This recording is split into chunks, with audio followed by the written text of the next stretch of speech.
Hello everyone, we're back. Mic working now. This could be like a 10-minute rant. Finance Freddy. It stopped. It's what?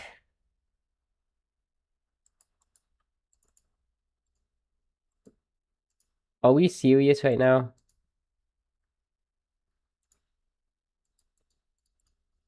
My FNAF picture isn't even working now. Okay, that's cool. Whatever, it works now. Let's try YouTube for a second. Okay. The FNAF movie. It is really fun to watch. I enjoyed it. I went with two of my good friends who were both like FNAF fanatics. So it was really fun to watch them like mold about what is it, like Circus Baby being on screen for 2 seconds and having zero plot relevance and like not mattering at all.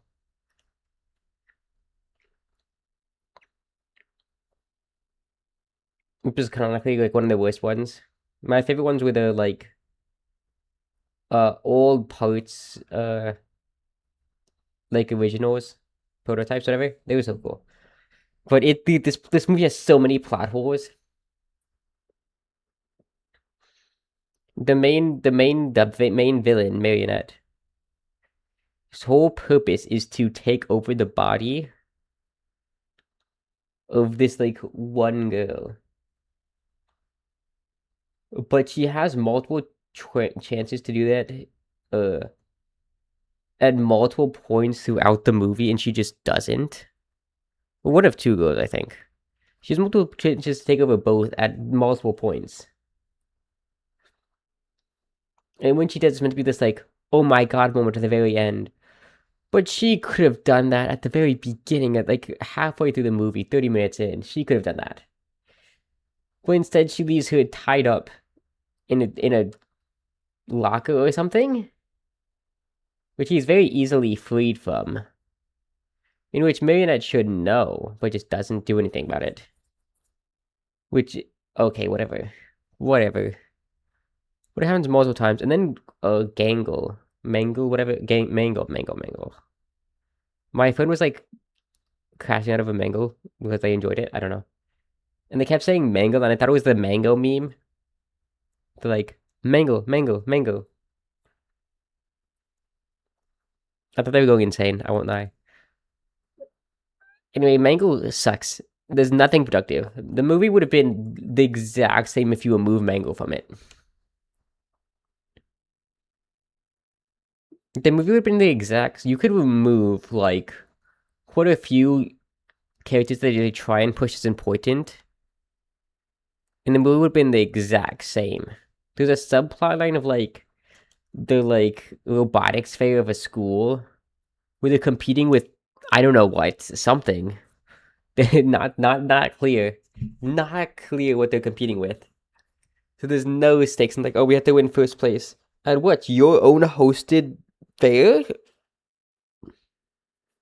And the robotics teacher is just evil for the sake of being evil, I guess. They don't have a point to be evil. There's no reason. And cutting someone you think is going to be a weak link from a fair that very apparently judges based off of individual projects.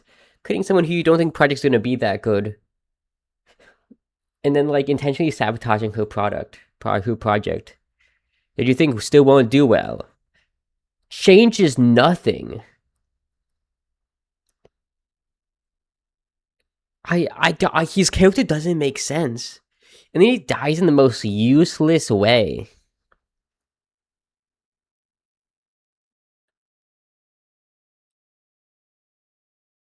I don't get his character.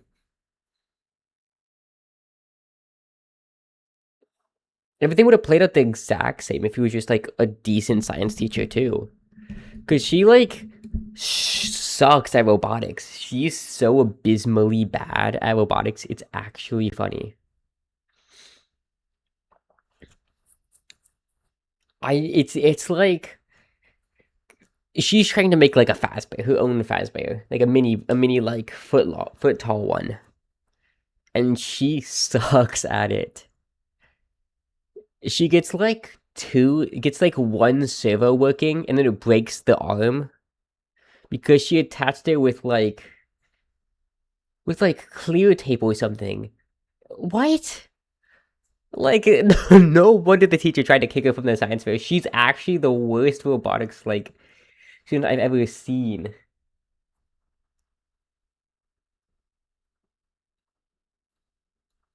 Generationally bad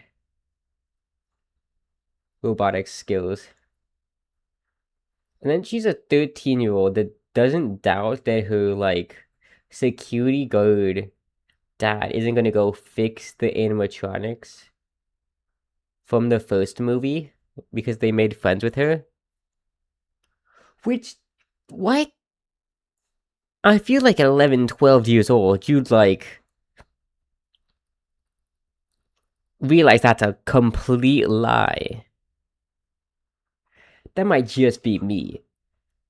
But there's so many plot holes, man. Oh my god. Going back to this, Mangle has a full scene where it's just dedicated to Mangle trying to kill someone in a car where Mangle's on top. But Mangle has the craziest grip on the car, so where it spins out, almost crashes, weaves, flies off a road into dirt. Mangle stays on the car. But then Mangle is the most useless person. Reaches over from one side where she's sitting, but the person's able to push the seatbelt into Mangle and just escape to the passenger seat. To which Mangle just continues to wave there for as longer than Mangle should. Still just kind of sitting on the roof of the car, not doing anything else.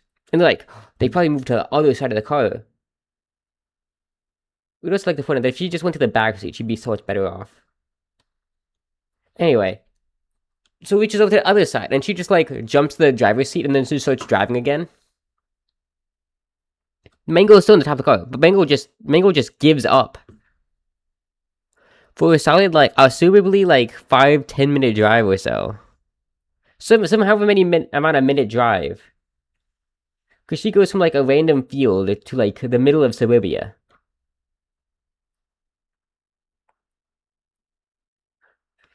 Mango just sits on the car, and then she breaks in someone's lawn, and then Mango flies through a wall. Even though it had immaculate grip strength when it was spinning out in the field. Why? Why? It's so useless. Nothing would have changed if you removed Mangle. Nothing would have changed if you removed that stupid science teacher. Nothing would have changed if you removed so many characters.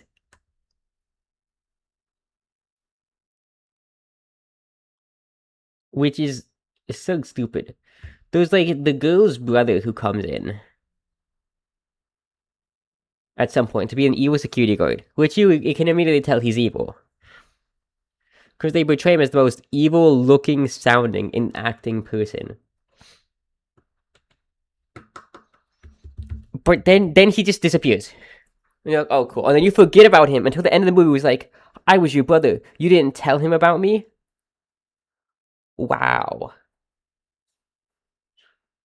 There's also a made up argument between the main character and the main love interest. Well, if he was still faking it, they just talked for 2 more seconds, everything would have been resolved. Someone who knows they have faults and has admitted that they're struggling and going through it and having faults refuses to take that they should get fixed and that they have faults. It's so weird.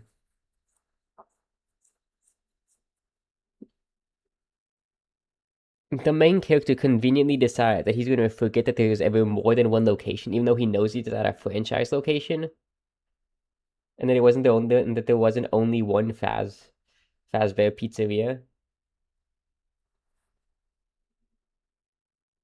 Which whatever, whatever, man. It's so stupid.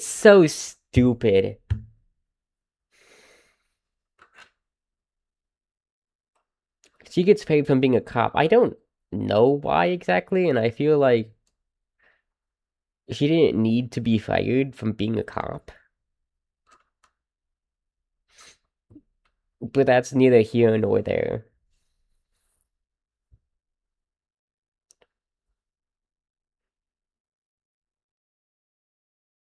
There's at some point where like the little kid goes to the Fazbear's Pizzeria and like calls out to her friends and they just don't show up. But later he goes back to the Fazbear's Pizzeria and like begs them for help and then leaves. And then they come back to like his house, even though so the perimeter lock that stops the Fazbear animatronics from leaving because they lose power and just like pass away or something. I don't know.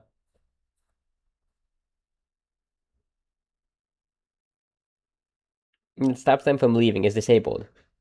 But I guess only at the franchise location, which doesn't make a ton of sense.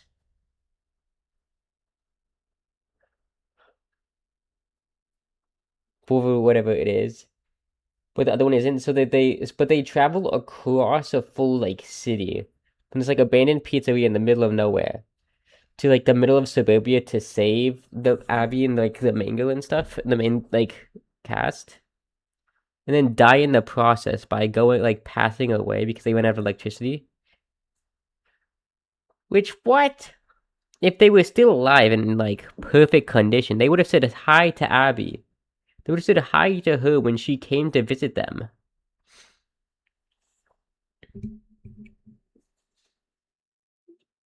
Why? If everything that happens in the movie, it's like, why does this happen? This could have happened in like any other different number of ways. At one point, she like turns on the main girl turns on TV static, brings out a bunch of toys she has in a box, and then enters like a lucid dream. What? Sure. Where she confronts her trauma. Okay. Good for her, I guess. And then in doing so, becomes stupid.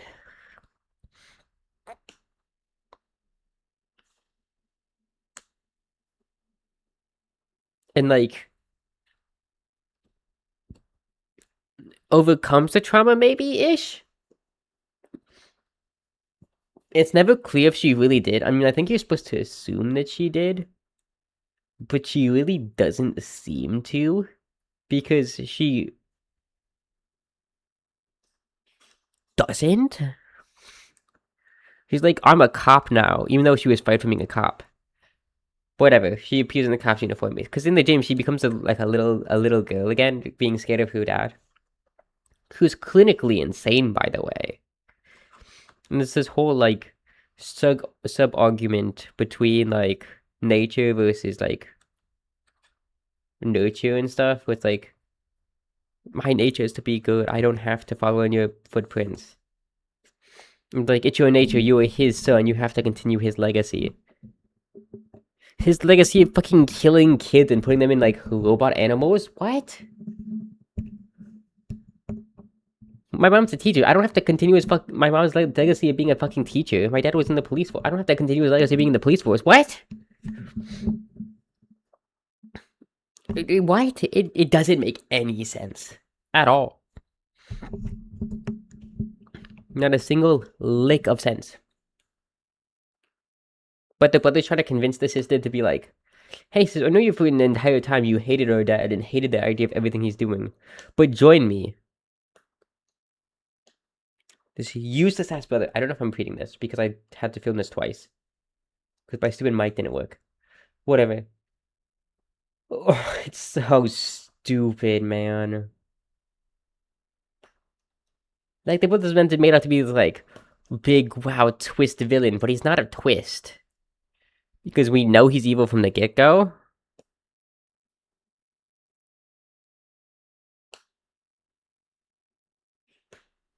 He also just, like, isn't affected by the animatronics, who have been canonically known to hate the dad and the family. But they just refuse to touch him for God knows why. There was a really good section that I really enjoyed. We used to put on the Fazbear mask to, like, appear like an animatronic, which I think is a reference to Five Nights at Freddy's 2, which I thought was a really cool addition. And then one of them doesn't care for the mask, but is able to like disconnect something on the main computer that controls all the animatronics, which is like the Bluetooth or whatever, so that the main one can't reconnect to all the other animatronics, which is cool. That makes sense. But then the main evil one, the puppeteer, like Puppet Faz or whatever, is able to re-turn on the Bluetooth for no reason. I genuinely to this day don't get why she was able to redo that. I went to the States in one day, but none of it makes sense. There's not a single coherent plotline where there's not like one single hole. I'm walking on Swiss cheese with this one, man. And yet, all in all, the movie was a really fun to watch. I thought it was so stupid and funny. And I was genuinely hoping every character would die because I think it would be really funny. Because, like, the main guy just doesn't believe the one who knows most things about it because she fucking lies about everything for no reason. She just refuses to tell the truth. Which is genuinely hilarious because she has every reason to tell the truth. She needs to tell the truth, and yet she refuses to. And then she gets angry when the main guy doesn't trust her. After continually lying and hiding the truth from him. And then when he's like fed up with her like actual garbage that she spouted for the entire thing. Because she's never clear and only helps when it's like necessary. After hiding everything, the fact that she has a brother. The fact that there's multiple locations for the Fazberries.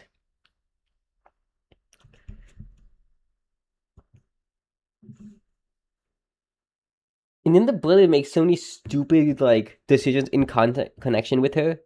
When she finally does start, like, telling the truth and, like, opening up a little bit more, he just doesn't fucking believe her. Because she's been, like, in her head so much and going absolutely insane, and he's trying to move on from it. Because, he just wants to... I mean, who would want fucking... the fucking knowledge that you have, like, that you escaped from psychopathic murderer robots to, like, constantly follow you, and you to constantly think about that.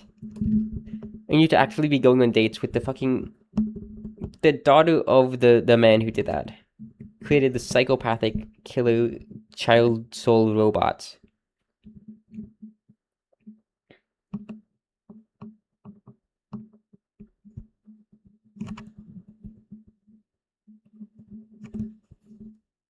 It's so dumb. And she's like, oh, this other location. And he's like, listen, I just want to put this all behind me. What? I'm trying to move on. I'm trying to get Abby to move on. She started saying she's been like going to the other location. Man, what? And you're not gonna believe that she's just been like sneaking out, which is something she's totally able to do. And it's coming back.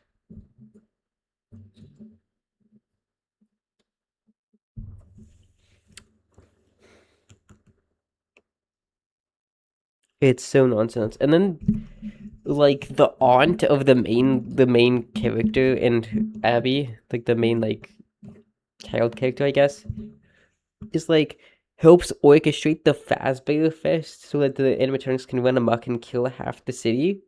What? I feel like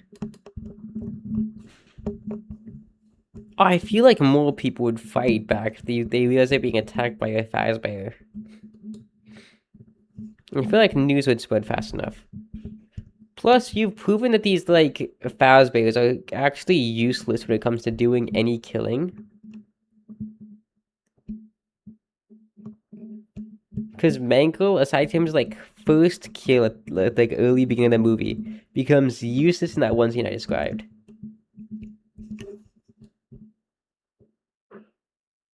They just can't do anything. Anyway, that's been my 20-minute rant. Good movie overall. Absolute cinema. Really stupid concept. Really silly explanation. Fuck. Plot. There's so many holes. I don't get how there's a single foundation to stand on. But it's a fun watch, and I thought it was really silly. Anyway, I think that's all. Thanks everyone for stopping by. I'm probably gonna like stop this and turn this into a direct video, direct too, and then do like a second part of this being gaming. Anyway, thanks so much. See y'all.